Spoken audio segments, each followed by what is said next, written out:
Quando eu penso no conceito de vida, tá, eu ligo o conceito vida ao conceito de orgânico. Tá? Aliás, a biologia vai estudar a vida, né, uma ciência dedicada a estudar a vida, estuda entes vivos compostos de matéria orgânica, certo? Mas isso não é muito preciso também, porque em meio à matéria orgânica há também matéria inorgânica, formando o corpo de alguns entes vivos, tá? Então, o conceito de orgânico não é não é não é que vá levar ao limite o conceito de vida, tá? Mas o que é um ente vivo? Olhando então para a natureza, né, e nós mesmos como manifestações da natureza, nós percebemos que os entes vivos, eles possuem a capacidade de perceberem de alguma forma a si mesmos. Isso é necessário para eles se manterem vivos. Tá? E por que isso? Para se defenderem das agressões do mundo externo a eles. Então, para se defenderem de qualquer tipo de agressão e também para buscar alimento, né, é necessário que o ente vivo perceba de alguma forma a si mesmo. Então, é necessário algum tipo de consciência, mesmo que bem rudimentar. Isso quer dizer, então, que uma bactéria possui algum tipo de consciência, mesmo que bem simples, tá? Porque ela precisa perceber-se como ente vivo, tá? Para poder se proteger das externas, tá? Para poder se aproximar de outras bactérias semelhantes a ela, tá? E fazer assim a reprodução necessária para manter a espécie viva, né? E também, né, para buscar alimento, certo? Então, todo ente vivo tem alguma percepção sobre si mesmo, né? Para se defender, para buscar alimento ou para se reproduzir. É necessário essa percepção sobre si mesmo que bem simples, como já falei. Mas, além disso, todo ente vivo tem um corpo. Eu falei no termo orgânico, né, porque os corpos vivos são compostos de matéria orgânica, mas não apenas, tá? Não apenas. O objeto de estudo da biologia, então, são entes vivos compostos de matéria orgânica. No entanto, como eu lembrei, nesses corpos orgânicos também há matéria inorgânica, né? Substâncias que são necessárias para a composição dos corpos e que não são necessariamente orgânicas, né? Como o ferro, por exemplo. Tá? Bom, que é importante nos organismos humanos, né, para a formação da hemoglobina, né, por exemplo. Mas voltando, todo ente vivo possui um corpo. Esse corpo é uma unidade, tá? E a percepção que esse ente vivo tem sobre si mesmo o permite, então, defender essa unidade, né? Então, ele busca preservar a sua integridade como ente vivo, tá? Bom, no planeta Terra, que tem aproximadamente 5 bilhões de anos, segundo o conhecimento que nós temos hoje da ciência, a vida surgiu logo, logo no primeiro bilhão de anos. Então, passaram-se 1 bilhão de anos e aí surgiram os primeiros entes vivos, tá? Que eram micro-organismos unicelulares, muito semelhantes ao que nós hoje conhecemos como algas, tá? Depois surgiram as bactérias, mas primeiro as algas. Aí há várias explicações com relação a isso, né? Então, uma teoria vai dizer que a ação dos raios solares sobre substâncias químicas em lugares úmidos, na proximidade de rios ou do mar, né, promoveu a aproximação dessas substâncias, gerando a primeira molécula de DNA. Então, DNA é importante para a vida, né? E assim surgem os primeiros entes vivos unicelulares, formados, então, por moléculas de DNA. Mas só no último bilhão de anos da Terra, né, a Terra tem 5 bilhões de anos, arredondando, porque alguns é mais ou menos 4 bilhões e 500 milhões de anos, mas foi só no último bilhão de anos da Terra que surgiram seres pluricelulares, né, segundo o conhecimento que se tem a respeito disso na ciência atual, certo? Bom, então, quer dizer que se passaram, né, muitos bilhões de anos até que, muitos milhões e milhões de anos, né, até que surgiram seres pluricelulares, né? Então, por muito tempo no planeta, só existiam seres unicelulares, né? E apenas no último milhão de anos, 1 milhão de anos, ou 1.500.000, né, mil anos, ou arredondando, então, 2 milhões de anos. Então, vamos dar um... vamos arredondar isso aí, né, porque alguns cientistas dizem 1.500.000 de anos, ou 2 milhões de anos, é que surgem, né, os hominídeos, né, primatas que deram origem à espécie que nós hoje chamamos de humana, nossa espécie, tá? Sendo que até 60 mil anos atrás ainda existia uma outra raça humana, também Homo sapiens, mas homens de Cro-Magnon, né, que foram extintos ou, né, se misturaram com uma, dando origem aí ao que hoje nós chamamos de Homo sapiens sapiens, que é a nossa espécie, que é a raça humana, né, que é dividida internamente em etnias, né, mas a raça propriamente é a raça humana, certo? Internamente não há raças, apenas etnias, hoje, certo? Mas há 60 mil anos atrás ainda existia essa outra raça humana, que eram os neandertais. Mas então os primeiros hominídeos aparecem há 2 milhões de anos, então é uma espécie muito recente a nossa, né? Sendo que os nossos antepassados vão aparecer por aqui há mais ou menos 2 milhões de anos atrás. Então, voltando, a vida no planeta surge logo no primeiro 1 bilhão de anos do planeta, sendo que o planeta tem 5 bilhões de anos, né? Passam-se, então, né, alguns bilhões de anos, e só no último bilhão de anos da Terra é que surgem os seres vivos pluricelulares, formados por várias células. E só nos últimos 2 milhões de anos é que surge a espécie humana, ou, né, os primeiros hominídeos, vamos dizer assim, né, porque a espécie humana propriamente dita, né, tem menos que 2 milhões de anos, né?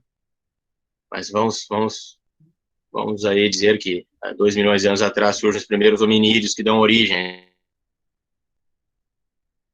Vida, então, né, esse conceito de vida não é muito fácil de definir, né, mas eu tentei expor algumas das características. Então, todo ente que possui uma unidade, né, é formado por matéria orgânica, mas não apenas, porém a matéria orgânica caracteriza o corpo dos entes vivos, né, que são estudados pela biologia, né. A biologia não vai estudar entes vivos compostos de metal apenas, né, até porque não conhecemos nada assim. A biologia não vai estudar espíritos, a biologia vai estudar entes vivos compostos de matéria orgânica. Então, mesmo que no corpo, entes vivos compostos de matéria orgânica, também há matéria inorgânica, o que predomina é a matéria orgânica. Então, esse é o objeto de estudo da biologia. Então, o conceito de vida está ligado a isso. Esse é o conceito de vida que eu estou usando aqui, tá? Então, o ente vivo tem uma unidade, tem um corpo, percebe-se a si mesmo, mesmo que de uma forma bem simples. Isso é necessário para ele preservar a integridade do seu corpo, se proteger contra contra ameaças externas, contra agressões externas, buscar alimento, né, e também, né, se reproduzir para manter aquela espécie viva, tá bom? Agora, eu já vou olhar aí o que vocês disseram aqui no chat. Bom dia aí para todo mundo, tá? Outra coisa que é importante são as trocas que esse ente vivo faz com o ambiente externo. Então, trocas de gás, né, e de matéria. Se alimenta e depois ele devolve alguma coisa para o ambiente. Né, dejetos, né, fezes, etc. Ou gás, né, quando ele respira também, né? Então, há uma troca com o ambiente. Então, essas são as características do conceito de vida, né? Estou trabalhando aí com vocês. Mas eu quero pegar aqui um trecho, né, de um livro, uma enciclopédia, né, que fala sobre a evolução da vida, tá? E vamos ver o que eles dizem a respeito da vida, tá bom? Vou ler aqui um trecho para vocês. Vamos ver se é parecido com isso aí que eu falo. Então, olha, os primeiros organismos vivos. Então, diz que a Terra tem cerca de 4 bilhões e 600 milhões de anos. Tá? Então, como eu falei, alguns cientistas vão dizer que a Terra tem 4 bilhões e 500 milhões de anos. Aqui eles colocam no 4 bilhões e 600 milhões de anos. Aí eu arredondei para 5 bilhões de anos, porque alguns cientistas também vão dizer que pode ser isso, 5 bilhões de anos. Né? Como é que eles sabem disso? Isso só foi apresentado para a ciência no final do século XIX, né, com, né, a geologia. Então, um cientista, que agora não me lembro, não recordo o nome dele, tá, ele fez testes com fósseis, com rochas, né, e desenvolveu uma teoria para explicar a data, né, dessas rochas. E depois, depois, em cima disso, outros cientistas foram, né, foram desenvolvendo outras formas de datação. Né? Para datar milhões de anos, né, se usa o carbono 14, né, então, que é uma radiação que essa substância emite. Então, os cientistas vão analisar a radiação emitida por essa substância, e aí eles em laboratório conseguem detectar a idade, né, fóssil, né, que antes tinha sido um ser vivo. Né. Agora, com relação a rochas, né, eles observam as camadas de rochas, por exemplo, uma montanha, né, e aí eles fazem cálculos, né, e conseguem datar quantos milhões de anos se passaram para a formação daquela rocha, daquela montanha, etc. Né. Mas então foi só no final do século XIX que nós chegamos a esse número aproximado de 4 bilhões e 500 milhões de anos ou 5 bilhões de anos, porque antes disso, né, predominava a visão da religião, né, no caso o cristianismo, que dizia que a Terra tinha 5 mil anos apenas, ou 6 mil anos, no máximo, né, segundo a Bíblia, segundo interpretações que faziam sobre a Bíblia, né, o Velho Testamento em especial. Mas isso aí, né, ninguém mais leva a sério, só quem segue, né, ao pé da letra o texto bíblico. Então, hoje nós dizemos que a Terra tem ou 4 bilhões e 500 milhões de anos ou 5 bilhões de anos. Tá? Então, a Terra tem cerca, né, que o texto vai colocar, de 4 bilhões e 600 milhões de anos, né, pego aqui um meio termo, né, supondo-se que a vida começou na Terra, ela deve ter principiado nos primeiros 1 bilhão e 300 milhões de anos após a formação do planeta. Nesse tempo, a atmosfera se criou a partir de enormes quantidades de gases emitidas em erupções vulcânicas. Assim, a atmosfera primitiva continha grande quantidade de hidrogênio, amônio e metano, e menores quantidades de dióxido de carbono e nitrogênio. A mistura de oxigênio e nitrogênio que respiramos hoje surgiu bem mais tarde, depois do aparecimento das plantas capazes de realizar a fotossíntese, processo que forma oxigênio como subproduto. Sem oxigênio não existiria a camada de ozônio, né, da atmosfera superior, que impede a chegada à superfície do planeta da radiação ultravioleta proveniente do Sol. Essa radiação, que em altas doses é prejudicial a todos os seres vivos, devia atingir a superfície da Terra no início, quando a camada de ozônio inexistia ou era muito delgada. Então, né, o texto sugere que, como os primórdios da história do planeta Terra, né, a camada de ozônio não estava ainda formada ou era muito fraca, né, os raios do Sol, né, incidiam sobre o solo terrestre com maior intensidade, né, então a radiação era muito maior, então isso deve ter alterado as substâncias químicas que existiam já no planeta, e isso acabou facilitando, então, a formação das moléculas de DNA, né? Porque o oxigênio, na época, não havia em grande quantidade. Só foi aparecer em maior quantidade com o aparecimento das plantas, né? Segundo o texto, né?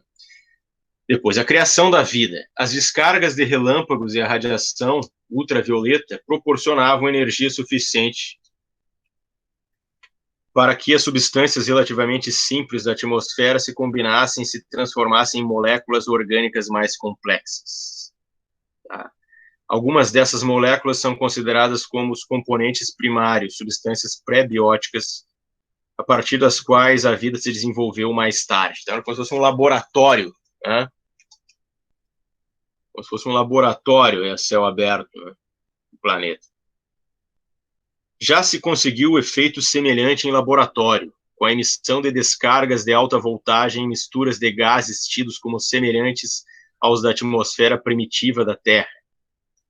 Então, os cientistas já tentaram fazer em laboratório experiências para ver se criando um ambiente semelhante ao que nós imaginamos que era o ambiente da Terra primitiva, né, é possível gerar substâncias químicas que foram importantes para o aparecimento da vida, né, e com descargas elétricas, né, imitando raios, eles tentaram fazer isso, né.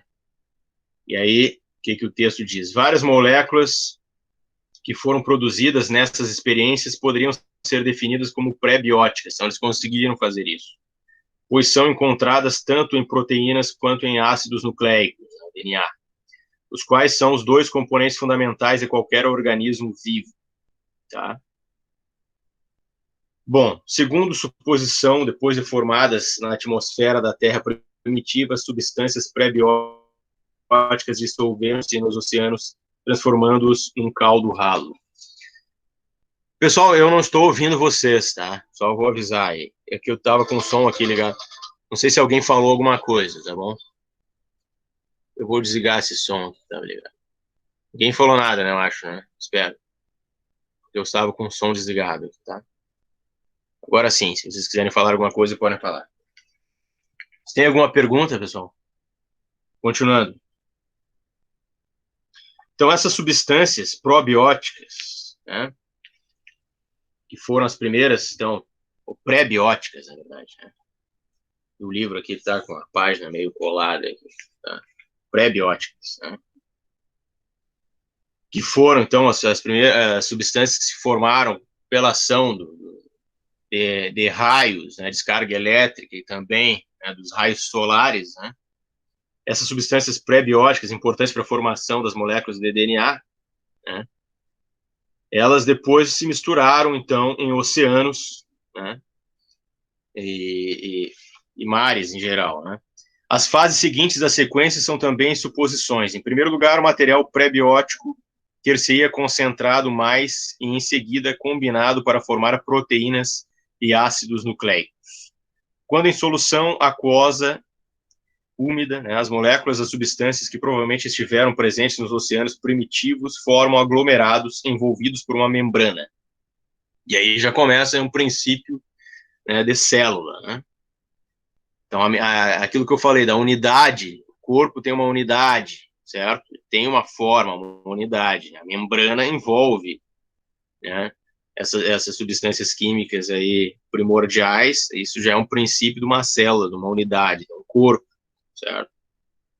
Tais aglomerados vão crescendo à medida que mais e mais moléculas das substâncias dissolvidas na solução circundante se depositam em sua superfície. Aglomerados de grandes dimensões podem romper-se e dividir-se em aglomerados menores. Talvez uma formação desse tipo tenha finalmente se desenvolvido, tornando-se a mais primitiva célula. De qualquer maneira, o mais provável é que a concentração tenha ocorrido sob a superfície dos oceanos, pois, embora a radiação ultravioleta possa colaborar com a formação de moléculas orgânicas simples, também concorre para a decomposição de tipos mais complexos de substâncias.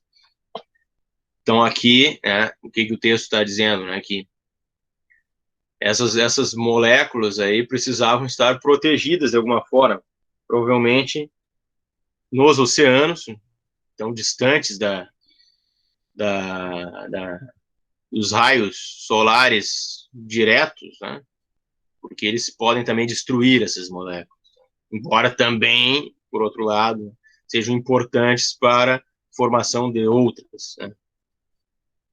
Bom, mas uma teoria muito lembrada é de que talvez isso tenha acontecido não nos mares, né, mas sim na proximidade dos mares, em poças d'água, né. Essa é uma teoria também, né, que cientistas citam muito. Para se reunirem e compor organismos vivos, as moléculas orgânicas básicas são auxiliadas por substâncias chamadas enzimas. As enzimas são muito importantes para formar a cadeia de DNA, né, que se formam apenas na presença de ácidos nucleicos. Assim, na tentativa de explicar o desenvolvimento dos primeiros ácidos nucleicos, deparamos com um ciclo semelhante ao do ovo e da galinha. Enzimas não se formam sem ácidos nucleicos e ácidos nucleicos não se formam sem enzimas. Talvez alguns metais, como o cobre, o ferro ou o vanádio, tenham agido em lugar das enzimas, nas reações químicas que originaram os organismos mais primitivos. Então, substâncias aí que não são necessariamente, não são orgânicas, mas auxiliando na formação dos organismos vivos. Tudo isso são apenas sugestões e ainda está muito longe o dia em que será possível criar a vida num tubo de ensaio. Ainda não fizeram isso, né? Se bem que já hoje em dia já é possível criar bactérias em laboratório, mas a partir de seres, de corpos, né, de outras bactérias, né? Então, eles fazem bactérias modificadas, na verdade, né? Bom, o que o João Pedro falou aí? Exatamente, né? Até hoje em dia, né, os raios ultravioleta e outras frequências da luz solar podem agredir os organismos vivos, destruindo as células da pele, por exemplo, causando câncer, né? Então, por isso que é importante, né, o indivíduo se proteger, né, dos raios de sol, usando protetor, esse tipo de coisa, né? Porque esses raios solares, eles acabam destruindo as enzimas, né, que são importantes para a formação da cadeia do DNA, né? E aí, né, a célula, quando vai se reproduzir, ela se reproduz com um defeito, né, com alguma alteração, né, alguma mutação, né? E aí isso pode, né, acabar gerando um câncer. Bom, continuando. Há ainda a ideia de que a vida originou-se fora da Terra, né? Nos últimos anos, identificaram-se grandes quantidades de moléculas orgânicas no espaço interestelar, bem como nos meteoritos. Então, alguns meteoritos, né, que foram encontrados na Terra, né, os cientistas estudaram essas pedras, né, e identificaram ali substâncias orgânicas, né? Nem toda substância orgânica é viva, certo? Nem toda matéria orgânica é viva, mas a matéria orgânica é importante para a formação dos corpos dos entes vivos, né? Pode ser que tenha vindo, mas daí também isso não resolve o nosso problema, né? Porque daí temos que explicar como é que a vida surgiu no lugar de onde vieram essas substâncias orgânicas, né? Bom, mas aí também, né, o que o texto está sugerindo não é que a vida já tenha vindo do espaço, mas sim que a matéria orgânica tenha vindo do espaço e colaborado para a formação da vida do planeta Terra. Bom, aí sim, aí faz sentido. A partir dessas e de outras observações, já se argumentou que, na realidade, os primeiros organismos desenvolveram-se dentro de cometas que inundaram a Terra com vida. Bom, aí já avança, né? Dizendo que organismos vivos teriam se formado dentro de cometas ou meteoros, né? Aí já acho um exagero, né? Se isso for verdade, os cometas também poderiam ter feito o mesmo em outros planetas e a vida estaria espalhada por todo o universo. Mas é interessante essa ideia, né? Então, com sementes, os cometas seriam como sementes espalhando a vida por todo o universo, né? Se nós formos pensar que a matéria de todo o universo conhecido é semelhante à matéria que nós encontramos na Terra, por exemplo, a água em nebulosas, sabe o que são nebulosas? Nebulosas são nuvens de poeira cósmica, né? Berçários de estrelas, no meio das nebulosas que surgem as estrelas e depois também os planetas. Então, a água também, né, nessas nebulosas, a água no espaço, a água em cometas, os cometas são feitos de gelo e rocha, né? E também foram já encontrados em detritos de cometas, em meteoritos que caíram na Terra, substâncias orgânicas, né, que são importantes para a formação dos corpos dos entes vivos. Então, esse é o conceito de vida aí, ligado aí um pouco à biologia, né? Essa ideia aí de encarar a vida, né, olhando para aquilo que nós vemos como vivo, né, como entes vivos no nosso planeta, certo? Então, nós não estamos tratando de entes vivos que não são compostos de matéria orgânica, mas sim de entes vivos compostos de matéria orgânica, objeto de estudo da biologia também, né? Bom, aí o que vocês estão dizendo ali? O João Pedro falou, semeadura de vida diretamente é algo exageradamente otimista. Já moléculas orgânicas, também concordo, né? Embora seja poético essa ideia dos cometas espalhando vida, é poético, né? Mas eu acho que é mais séria a hipótese de que eles tenham caído aqui trazendo moléculas orgânicas, isso contribuiu para a formação da vida no planeta. Aí sim, também concordo. Vamos ver o que um dicionário de filosofia diz sobre vida, né? É um dicionário de filosofia, tá? É um dos mais usados. Deixa eu abrir aqui para ver como é que está aparecendo a minha imagem. Só um pouquinho.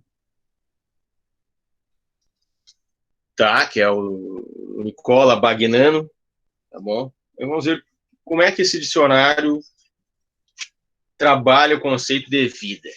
Vamos ver aqui. Vida, tá?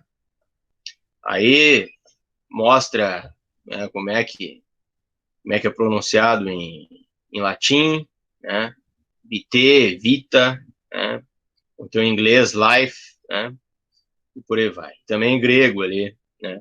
Bios, né? Biologia, bios é vida, né? Vem do grego, tá bom?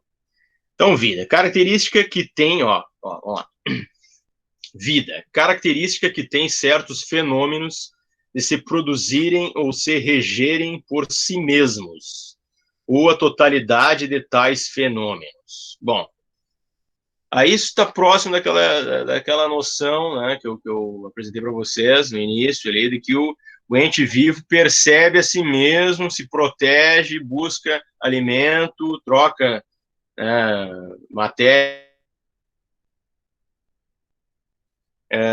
vai se reproduzir, né? Então, é mais ou menos isso também. Então, característica que tem certos fenômenos de se produzirem, se regerem por si mesmos, ou a totalidade de tais fenômenos.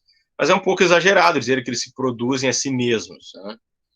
Não é bem assim, entendeu? Não concordo muito com isso aí. Nós não geramos a nós mesmos, certo? E a vida, os primeiros entes vivos não geraram a si mesmos. Eles surgiram da combinação de moléculas, né? Sei lá como, né? Porque os cientistas ainda não comprovaram exatamente isso. Eu só li para vocês aqui o que a ciência acha que deve ter acontecido, né? Que é provável que tenha acontecido dessa forma, né? Mas os primeiros entes vivos não se produziram a si mesmos, tá errado, né? Depois, essa caracterização é aqui dada apenas por ser aquela em torno da qual é mais amplo o acordo entre filósofos e cientistas, e a título puramente descritivo, sem que o reconhecimento de uma característica própria dos fenômenos da vida implique o reconhecimento de um princípio ou de uma causa em si desses fenômenos. Uma coisa também que vocês têm que saber sobre os dicionários de filosofia, né, é que sempre é preciso lembrar isso, foi um cara que escreveu, né, ou, dependendo, né, aqui foi um, né, claro, que é auxílio também de outras pessoas. Às vezes são vários filósofos se juntam e escrevem um dicionário, né? Então eles vão colocar ali a visão deles, né? Por exemplo, esse dicionário aqui, no final, ele sempre vai puxar para um lado que ele acha que é o mais interessante na filosofia, né? Hoje. Então ele puxa para a filosofia analítica no final. Então ele sempre vai tentar dar uma visão peculiar dele, né, sobre a filosofia. Então, é sempre importante ler de uma forma crítica. Tudo que vocês forem ler, escutar, é sempre importante analisar, ler de uma forma crítica, certo? Só porque está escrito aqui é verdade, olha só, então é isso e pronto. Não, não é isso e pronto, certo? Vocês leem e vão analisar, tá bom? Então, olha aí, vamos ver aqui. Bom, desde a antiguidade, os fenômenos da vida têm sido caracterizados com capacidade de autoprodução, vale dizer, com base na espontaneidade com que os seres vivos se movem, se nutrem, crescem, se reproduzem e morrem, de um modo que, pelo menos aparente e relativamente, não depende das coisas externas. Mas isso aí não está correto, como eu já disse, né? Não há uma autoprodução dos seres vivos. Não é bem assim que acontece, né? Agora, o que acontece é que, sim, há uma percepção do ente vivo de que ele está vivo e aí ele vai agir no mundo, vai estabelecer trocas com o ambiente, certo? Vai buscar se reproduzir, vai buscar se alimentar, mas ele não produz a si mesmo, certo? Ele mantém a si mesmo, se mantém, mas não produz a si mesmo, né? Então, eu acho equivocado colocar dessa forma, certo? Por exemplo, nós não produzimos a nós mesmos, certo? Vocês produziram-se a si mesmos? Não, né? Então, já temos uma exceção aí, né? bem, bem importante. Vamos ver ali. Fogo faz coisas parecidas. Também, né? Podemos aí fazer essa analogia, usar essa metáfora e tal, né? Então, tem coisas assim que temos que buscar algo que seja específico dos seres vivos, tá? Aí aqui o livro cita o Platão. Platão identificava alma e vida, porque considerava própria da alma a capacidade de mover-se por si. Tá? Bom, isso dá para reconhecer até que o ente vivo é capaz de agir no mundo, né, e mover-se por si como se tivesse uma vontade própria. Tudo bem, mas ele não está produzindo a si mesmo, né? Ele só está mantendo-se a si mesmo, no momento que ele se alimenta e troca matéria com o ambiente, né? Mas aqui, olha só que interessante, o Platão já puxa o conceito de alma, que na verdade em grego é psique, alma é latim, né? E aí, bom, aí já vamos para um outro caminho, porque não é mais a vida orgânica, certo? Porque a psique, ou alma, espírito, como eu já falei em aulas anteriores, né? Lembram do conceito? Não é algo orgânico, né? É algo, né, dependendo até da forma como se encara, imaterial, né? Então já o conceito de vida está ligado a algo imaterial, né, no Platão, né? Porque a alma é vista como algo vivo, né? E é claro que a gente não sabe se isso existe ou não tem como provar algo assim, porque foge a capacidade das ciências empíricas comprovarem algo desse tipo, né? Mas como eu disse naquela aula lá sobre o conceito de espírito, né, conceito de mente, alma, etc., né? Se existe algo assim, teria que ser feito de algum tipo de matéria, mesmo que muito sutil, né? Porque se não é feito de nenhum tipo de matéria, bom, logo é feito de nada, então não existe, né? Não sei se faz sentido também essa argumentação, eu acho que faz. Então, se algo não é feito de nenhum tipo de matéria, não tem uma base, logo ele é nada, né? Não existe. Então, né? Mas para o Platão a alma existia, né? Então a alma é algo imaterial e ele relacionava a alma com a vida. Então aí já puxa para um outro lado que vai além da biologia. Então Platão identificava a alma e vida, porque considerava própria da alma a capacidade de mover-se por si. Já o Aristóteles entendia por vida o Aristóteles é diferente do Platão, olha, eu já puxei para a filosofia, importante para as aulas de filosofia também. O Aristóteles, diferente do Platão, já tinha uma visão, né, mais próxima das ciências empíricas, e era mais pé no chão, já observava mais a natureza, né? E o Platão tinha aquela ideia do mundo das ideias, né? Então, Aristóteles entendia por vida a nutrição, o crescimento e a destruição que se originam por si mesmos, tá? E, consequentemente, considerava que a vida é própria dos seres animais, pois estes possuem em si mesmos uma potência ou um princípio tal que sofrem aumento ou diminuição nas direções opostas. A palavra ânima, né, aquilo que é animado, né, que dá origem à palavra animal, né? Então, o animal ele tem uma vontade, então ele age movido por uma vontade própria dele, né? Então, só isso que eu quero sublinhar. Ele não produz a si mesmo, mas ele tem uma vontade própria dele. E assim ele age no mundo. Então, Aristóteles destacava isso, tá? E, né, falava da nutrição, da alimentação, do crescimento, né? Então, já puxando para o lado das ciências empíricas. Com base no mesmo conceito de vida, Plotino, que já é uma volta ao Platão, Plotino também gostava do mundo das ideias, né? Ia além até disso. Plotino era um neoplatônico, né? Plotino afirmava que toda a vida é pensamento. Olha aí, ó. Então já puxa para o outro lado. A vida não é algo orgânico, é pensamento, né, para ele. E que o pensamento vive por si mesmo. Já o São Tomás de Aquino, né, que era um católico, padre lá da escolástica, filósofo da época da Idade Média, né, período da filosofia escolástica, afirmava que vida significa a substância a qual convém, por natureza, mover-se ou conduzir-se espontaneamente, de qualquer modo, à ação. Portanto, a alma é seu princípio, né? Então, aqui eles já estavam tentando puxar nessa época, aí, na Idade Média, filósofo escolástico, São Tomás de Aquino, católico e tal, filosofia cristã, para essa ideia de que há, né, uma alma que move o corpo, há um princípio anterior ao próprio corpo orgânico, então, que vai fazer ele se mover, né? E, claro, né, isso teria uma ligação com a divindade, né, porque eles eram cristãos, né? São Tomás de Aquino foi padre católico.